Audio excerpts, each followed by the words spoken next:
សួស្តីបងប្អូនអ្នកគ្នាជួបគ្នាសារជាថ្មីជាមួយខ្ញុំពូសេងបាទវីដេអូនេះគឺជាវីដេអូបន្តភាពពីវីដេអូមុនបាទដែលតកតងនឹងការថែទាំកូនត្រីបាទចាប់ពីអាយុ15ថ្ងៃដល់អាយុ7 ខែបាទវីដេអូនេះរៀងបាត់យូរបន្តិចបងប្អូនអើយដោយសារតែរវល់អាប់ដេតអត់បានតាន់ពេលវេលាឥឡូវនេះអាប់ដេតឲ្យដល់ពេលវេលាជាក់ស្ដែងតែម្ដងគឺកូនត្រីមួយសម្បុកដែលខ្ញុំបានបង្ហាញពីវីដេអូមុនហ្នឹងឥឡូវនេះ7 ខែបងប្អូនអញ្ចឹងតកតងនឹងចំណុចបន្ទាប់នេះខ្ញុំមានចំណុចសំខាន់ពីរចែកចម្លែកជូនបងប្អូនទី1គឺចំណីបាទហើយទី2គឺការថែទាំទឹកឲ្យកូនត្រីរបស់យើងធ្វើយ៉ាងណាឲ្យវានៅរស់បានច្រើនធំធាត់បានលឿនចំណុចទី1ចំណីបាទចំណីគឺសំខាន់ណាស់បងប្អូនមិនមានចំណីកូនត្រីក៏មិនសល់ដែរខ្ញុំអាចនិយាយបានថាជាបទពិសោធន៍របស់ខ្ញុំគឺ1 ខែកន្លះចុះក្រោមគឺត្រូវការចំណីរស់បាទចៃក្រហមរស់ជាចាំបាច់តែម្ដងបងប្អូនបាទចំពោះការប្រើប្រាស់គឺមកសមរម្យទៅតាមចំនួនកូនត្រីរបស់បងប្អូនមានបាទមានច្រើនដាក់ច្រើនមានតិចដាក់តិចដាក់មកសមល្មមអាចមកសល់តិចតិចនៅក្នុងធុងចិញ្ចឹមទៅបានហើយខ្ញុំថារកបានច្រើនពួយមកអស់ដៃបាទពេលខ្លះស៊ីអត់អស់ចៃនឹងវាងាប់ទៅស្អុយទឹកកើតជាបញ្ហាឲ្យយើងក៏ថាបានដែរបាទអញ្ចឹងចំពោះការប្រើប្រាស់គឺបងប្អូនអាចដាក់មួយថ្ងៃម្ដង2 ដង 3 ដងតាមពេលវេលាដែលបងប្អូនអាចឆ្លៀតបានបាទបើសិនជាមួយថ្ងៃម្ដងដាក់មកលើសបន្តិចទៅបងប្អូនបាទបើមួយថ្ងៃ2 ដងដាក់មកសមរម្យដីលកតាមហ្នឹងទៅប៉ុន្តែខ្ញុំចង់សង្កត់ធ្ងន់ថាសម្រាប់កូនត្រីអាយុក្រៅ1 ខែកន្លះគឺចាំបាច់ត្រូវតែមានចំណីរស់ឲ្យពួកវាអញ្ចឹងនៅពេលដែលកូនត្រីចាប់ផ្ដើមដល់អាយុ1 ខែកន្លះឡើងទៅហ្នឹងគឺមានអ្នកខ្លះហ្នឹងវាឡើងពណ៌ព្រឹងៗហើយបងប្អូនអញ្ចឹងបងប្អូនអាចអមចំណីកញ្ចប់បដាទន្ទឹមនឹងមានខ្លះវាធំខ្លះក៏វានៅតែតូចដែរអញ្ចឹងបើសិនជាបងប្អូនមានចៃក្រហមហើយដាក់រហូតដល់ធំតែម្ដងកាន់តែល្អចំណុចទី2ការថែទាំទឹកបាទត្រីក្រឹមរស់នៅក្នុងទឹកមិនស្អាតទឹកកខ្វក់ទឹកខូចកូនត្រីក៏ងាប់ដូចគ្ន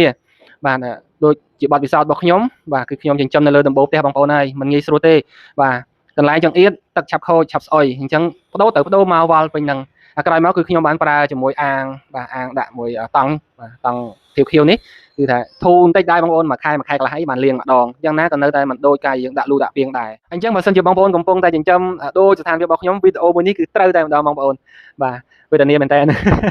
បាទអញ្ចឹងវីដេអូមុនខ្ញុំបានslash ត្រឹមខ្ញុំបានផ្ទេរបាទពីធុងប្រកាសចូលក្នុងធុងចិញ្ចឹមដែលមាន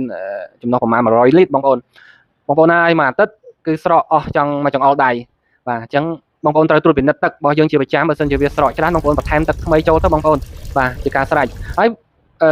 ធុងដែលខ្ញុំដាក់ចិញ្ចឹមក្នុងធុងខៀវហ្នឹងដូចជាបាន20 ថ្ងៃបងប្អូនវាចាប់ដើមឡើងអាស្លែខៀវ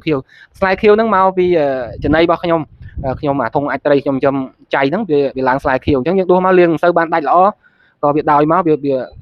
ាបែកខ្លួនតាមហ្នឹងអញ្ចឹងបងប្អូនអញ្ចឹងបើយើងឃើញថាទឹករបស់យើងវាមិនល្អវាល្អក់ខ្លាំងអីมันមានពេលវេលាថាត្រូវតែ1 ខែបដូរម្ដងកន្លះខែបដូរម្ដងมันមានទេបងប្អូនមើលតាមស្ថានភាពជាក់ស្ដែងការប្រើប្រាស់ចំណីទំហំបរិមាណទឹកខុសៗគ្នាអញ្ចឹងហើយខ្ញុំនិយាយជារួមថ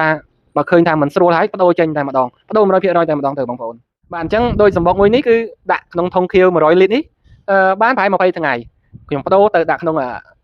ធុងធំខ្មៅអាពងកពើនេះបាទបានប្រហែលជា20 ថ្ងៃទៀតទឹកខូចបាត់ទៀតបាទឥឡូវនេះមកដល់បច្ចុប្បន្ននេះគឺខ្ញុំបែកបាទដោយសារតែសម្បុកនេះដូចបងប្អូនបានឃើញអញ្ចឹងគឺទី1សល់រៀងតិចទី2មានធំមានតូចខុសគីឡូគ្នាឆ្ងាយតែម្ដងបាទឥឡូវនេះគឺចាប់ដើមលាងអាធុងខ្មៅនេះគឺបែកអាធំដាក់មួយធុងផ្សេងអាតូចហ្នឹងដាក់មួយធុងផ្សេងប៉ុន្តែបងប្អូនហើយនៅពេលដែលវាបានជិតដល់2 ខែឃើញរៀងធំគ្រាន់ណាបងប្អូនប្រមូលត្រីមកមានតិចណាអែមដែរតាបាទដូចនិយាយពីដើមវីដេអូអញ្ចឹងបាទគង់បាន300អីដែរហ្នឹងណាសង្ឃឹមថាអញ្ចឹងចុះបាទអញ្ចឹងសរុបមកការថែទាំទឹកគឺជាចំណុចដែលសំខាន់បាទសំខាន់ជាមួយចំណីគឺសំខាន់ដូចគ្នាជារួមស្អីក៏សំខាន់ដែរបាទมันអាចខ្វះបានអញ្ចឹងបងប្អូនតើតែប្រយ័ត្នប្រយែងអាសាមើលបើថាចិញ្ចឹមដាក់ចោលអាហ្នឹងវាបាក់និយាយបាទព្រោះវាត្រូវងាប់ភ្លាមយើងមិនអាចទប់ស្កាត់វាបានទេអញ្ចឹងមានតែការថែទាំជាប្រចាំថ្ងៃបា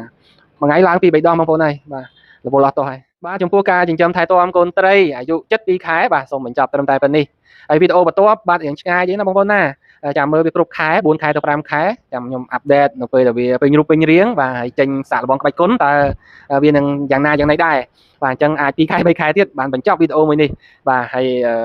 បងប្អូនមានចម្ងល់ទាក់ទងនឹងការចិញ្ចឹមការបង្កាត់ត្រីក្រឹមអាចខមមិននៅក្នុងវីដេអូនេះបានបាទហើយទាក់ទងនឹងបងប្អូនត្រូវការត្រីក្រឹមចិញ្ចឹមលេងកំសាន្តទាក់ទងមកពូសេងតាមរយៈ Facebook ពូសេងបាទហើយនឹង Telegram សេង Beta Breeder ខ្ញុំមាន channel ខ្ញុំមួយដែរដែលខ្ញុំបង្ហោះវីដេអូថ្មីជាប្រចាំផងដែរបាទអរគុណបងប្អូនទាំងអស់គ្នាដែលចូលទស្សនាវីដេអូមួយនេះជូនពរសុខសប្បាយទាំងអស់គ្នាជួបគ្នាជាមួយខ្ញុំនៅវីដេអូអំពីត្រីក្រឹមនាពេលបន្តទៀត